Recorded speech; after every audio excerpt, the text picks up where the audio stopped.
Your investment in Dubai is not safe in 80% of cases. The city is one of the safest real estate markets in the world. The regulatory system works, property registration is centralized, escrow accounts protect off-plan buyers, and demand comes from all over the globe. But most investors don't lose money because Dubai collapses. They lose money because they misunderstand liquidity, trust the wrong assumptions, skip due diligence, or choose the wrong area at the wrong stage of development. The city is structured, investor strategy isn't. By the end of this video, I will show you a way to invest in Dubai real estate with confidence and finally feel at ease about where your money is going.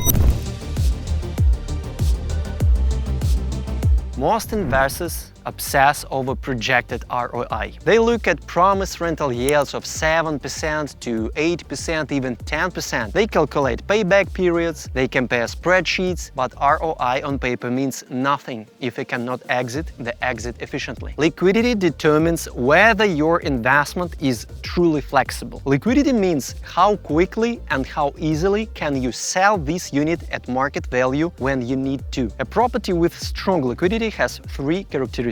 First, strong financing access. If major UAE banks are actively financing units in that building or area, that means secondary buyers can leverage mortgages. That immediately increases your resale audience. Second, consistent end-user demand. Areas with real residents, real schools, real infrastructure and transport connections tend to have deeper resale markets than purely speculative zones. And third, controlled supply. If hundreds of identical units are being handed over at the same time, competition kills liquidity. To evaluate liquidity properly, you should look at whether banks finance the project, how many similar units are under construction nearby, historical transaction volume in that district, and time on market data for comparable units. High ROI attracts attention. High liquidity protects capital. Professional investors prioritize exit strength before entry price.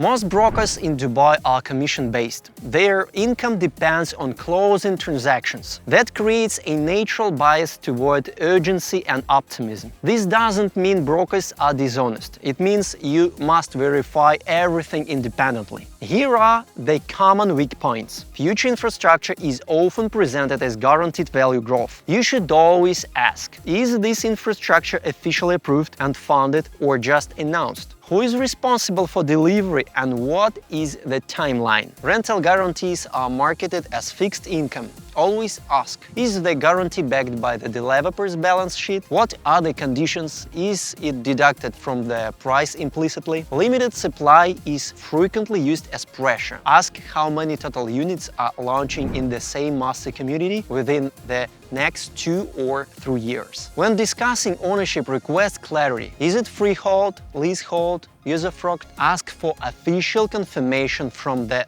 Dubai Land Department registration, not just verbal confirmation. Never rely on statements like, this area will definitely double.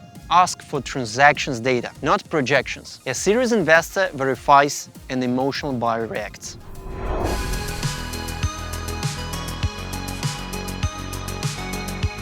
Before confirming to any deal, certain documents should be reviewed. First, official project registration with the Dubai Land Department. The project must be registered and the ownership structure clearly defined. Second, escrow account confirmation for off-plan projects. Funds should be protected through regulated escrow mechanisms. Third, the sale and purchase agreement draft. Review clauses related to ownership definition, resale conditions, penalties, handover obligations, and developer rights. Fourth, master community rules. These define rental policies, short-term rental permissions, renovation approvals, and usage limitations. Fifth, clear breakdown of service charges per square foot. Service fees directly affect net yield and long-term resale attractiveness. If any of these documents are not provided transparently, that is a warning sign. Structure creates security.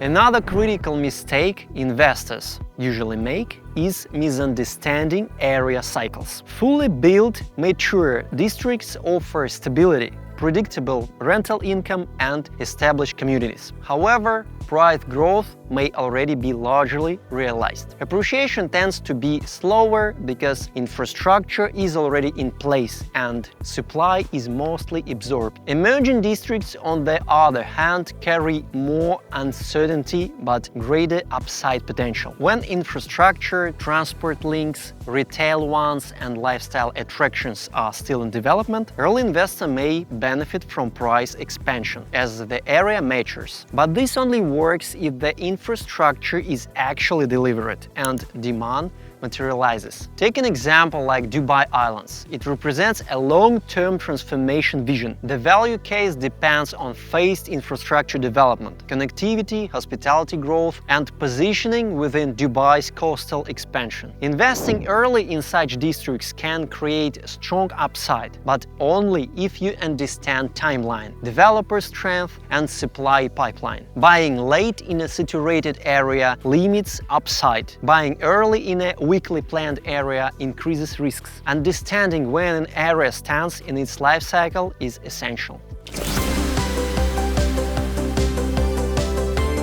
So, if you are not deeply familiar with the local system, regulations, documentation, and district cycles, it's very easy to overlook something critical. If you're considering relocation to Dubai and want to structure it correctly, not just buy property blindly, visit our website and leave a request. Our managers will guide you step by step, help you align your relocation goals with the right property structure, and navigate you through the legal and strategic nuances of this market, so you avoid the common mistakes most foreign investors make. Dubai is safe. Make sure your investment strategy is too.